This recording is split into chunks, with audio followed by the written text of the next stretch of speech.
2012 presidential race, more than 100,000 people signed a petition calling for a woman, any woman, to moderate one of the debates. It had been 20 years since a woman had done the job. And in the end, CNN's Candy Crowley refereed one of the debates between President Obama and Governor Romney. That's just a little context for Fox News' Megyn Kelly's star turn at this week's Republican primary debate. She earned high marks from many for her blunt questions to the candidates. But one candidate in particular did not appreciate her forthright questions. Here's what Donald Trump said last night on CNN. Certainly, I don't have a lot of respect for Megyn Kelly. She's a lightweight. And, you know, she came out there reading her little script and trying to, be tough and be sharp. And when you meet her, you realize she's not very tough and she's not very sharp. She gets out and she starts asking me all sorts of ridiculous questions. And, you know, you could see there was blood coming out of her eyes, blood coming out of her wherever. Trump was supposed to speak this weekend at the conservative Red State gathering in Atlanta. But after those remarks on CNN, conservative commentator Eric Erickson tweeted that he had decided to rescind Mr. Trump's invitation. In a post last night on the website Red State, Erickson explained, quote, his comment, that's Trump's, was inappropriate. It is unfortunate to have to disinvite him, but I just don't want someone on stage who gets a hostile question from a lady, and his first inclination is to imply it was hormonal. It just was wrong. MSNBC's Casey Hunt joins us now from Atlanta, where the Red State Conference is taking place this weekend. So, Casey, just how has the Trump campaign responded? Well, at this point, Melissa, the Trump campaign has responded with its typical bravado. He's tweeted several times over the course of the morning, but has not apologized. One of the tweets seemed to suggest that he was talking about Megyn Kelly's nose when he said wherever, although that is not apparently what he's been saying in private. Eric Erickson was up on stage early this morning. He opened the gathering a little bit earlier than it was supposed to be to talk about this very topic, and he said that he'd been on the phone back and forth with the Trump campaign the night before, trying to get some clarification, trying to get them to say, you know, this isn't actually what everybody interpreted it to be. Erickson said that the Trump campaign wouldn't do that they had doubled down on their comments, and so he wasn't going to invite Trump here today. And that's been met with some mixed reaction from the crowd. There's definitely some people here who do really want to hear from Trump, and Erickson faced a few boos from the crowd, but he probably faced more applause on balance. And, to a certain extent, these are comments that don't really fly in the South. You saw him describe Megyn Kelly as a lady, and I think that's where some people are getting tripped up here. Is it a big deal to get disinvited from this event? I mean, I don't want to act as though this is, a televised, debate. It's not like CNN disinvited him from the next Republican debate. What difference does it make to be disinvited from this? Well, I mean, I'd characterize this as an important gathering of particularly the Tea Party-focused wing of the Republican Party. There's been a lot of talk here about issues like ethanol, for example, a focus on financial issues. It's not necessarily a classic social conservative gathering the way something in Iowa might be. I will say that Senator Ted Cruz, for example, is somebody who's very popular with this crowd. And to a certain extent, I think you can interpret this as a little bit of a coming to the defense of some of the conservative candidates who maybe have been drowned out by Donald Trump. Those angry voters who are really saying right now in the polls that they back Trump, those people are very important to candidates like Ted Cruz, potentially to a Scott Walker. So disinviting Trump, I think, sends a statement to that part of the field. Yep. Thank you to Casey Hunt in Atlanta, Georgia.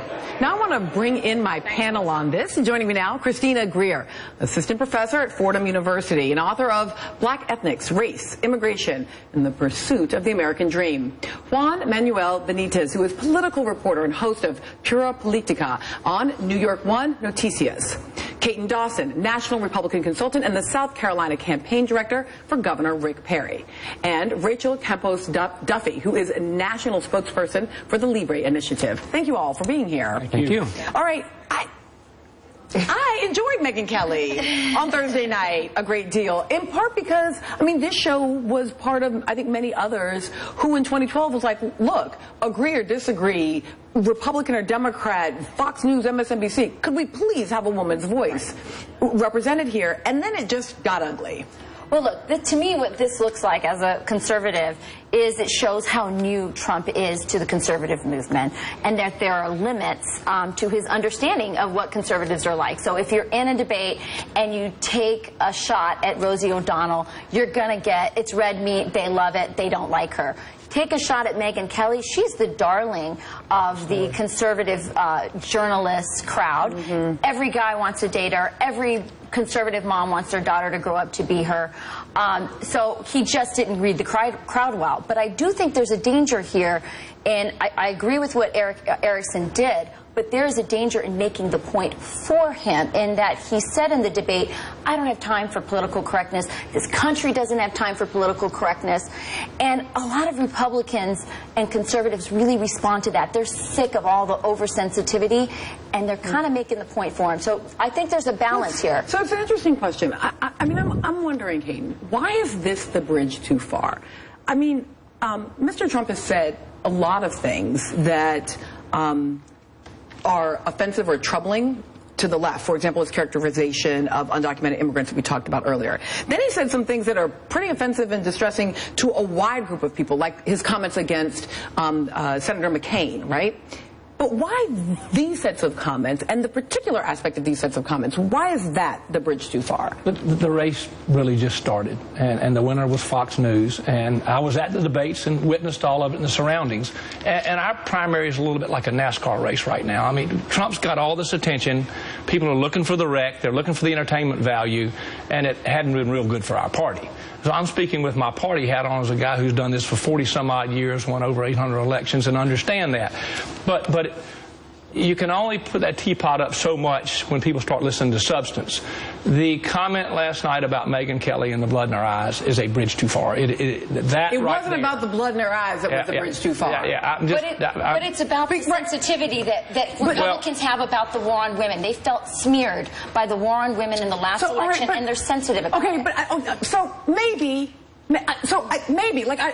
I gotta say, Chrissy, like, I actually had a moment this morning about this, because again, I don't share much in the world of political and ideological agreement with Miss Kelly, and she doesn't like me very much. But that said, the thing that I think is odd here is what I was appalled by in that comment was, she's a lightweight, she's not too bright, you know, she comes with her little, you know, words written down. But that isn't the thing people were mad about. Like, if that were the bridge too far, I'd be down with it. I'd be like, yes, get it.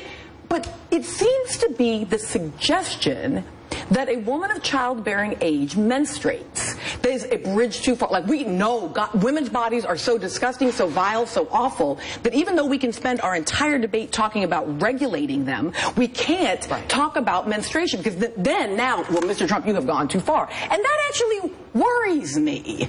Well, I think the 17 candidates should worry us, because they're so obsessed with women's bodies. I mean, we know that Donald Trump is a race-baiting misogynist. We know this. We have proof and facts. However, I think I was more appalled when, before all of this happened, when he's in the debate essentially joking that he has called women pigs and made similar comments in the past, and none of his 9 counterparts ever said, excuse me, sir, that's highly inappropriate. Well, let's listen to Megyn Kelly, because she was very clear that she thought it was inappropriate. Let's take a listen. And here we go. Do we have it? Do we have it? Nope, we don't. Okay, so we will wait. But can I just jump in here? Sure. I don't think for a second that the Republican candidates or the Republican Party or the people watching or hearing these comments from Trump are in some way outraged or disgusted by women menstruating. That's hardly it. It's the implication that she is hormonal. It goes back to that stereotype of women. And then I don't think it's a coincidence that the first person to tweet about this was Carla Fiorina, because she understands that. And again, but let me just conservatives are sensitive for having been unfairly smeared with the war on women in the last election, and they are not going to let it happen again by someone who in some ways is an outsider to the party. Right, okay, so we now, I think we have control room, we now do have the, okay, so let's take a listen to that, and then I'll come back on exactly this topic. You've called women you don't like fat pigs, dogs, slobs, and disgusting animals. Does that sound to you like the temperament of a man we should elect as president? Would you really let a mother die rather than have an abortion? How would you destroy ISIS in 90 days? If you believe that life begins at conception, as you say you do, how do you justify ending a life just because it begins violently through no fault of the baby. Well, Megan, When did you actually become a Republican? So she was extremely nonsense. She's completely capable of protecting herself in the world, right? Like, this is a woman who, as far as I can tell, doesn't actually need Eric Erickson's help, right? Like, she's moderating a presidential debate. Yeah, and she's moderating quite well, thank you. But, so to me, I don't think, because it isn't, I mean, this is a person who has said fat pigs, dogs, slobs, and there wasn't a like, well, he can't come. It really literally was when he said this thing about blood coming from everywhere. I think they were waiting for something. The Republican Party was waiting for something to really give them an excuse to try to get rid of Donald Trump. I think everything started with that demeaning answer he gave to a question by Megyn Kelly at the debate. That wasn't well received by the people in the audience. I think that one thing for Republican voters, they're not stupid. One thing is to be angry, and you can be angry, and I can be okay with your stand-up routine when you're on the stage. But when you're on a stage with other candidates, and I'm expecting you to discuss serious policy issues, and you're giving me still that stand-up routine, then that's not going to work that well. Let me just unpack it a little bit. Juan's right. Okay, I'm going to let you unpack it. I'm just going to make you unpack it after the break, because they're going to make me take a commercial first. So we're going to take a commercial, we're going to come back, Kane's going to unpack something. There you go.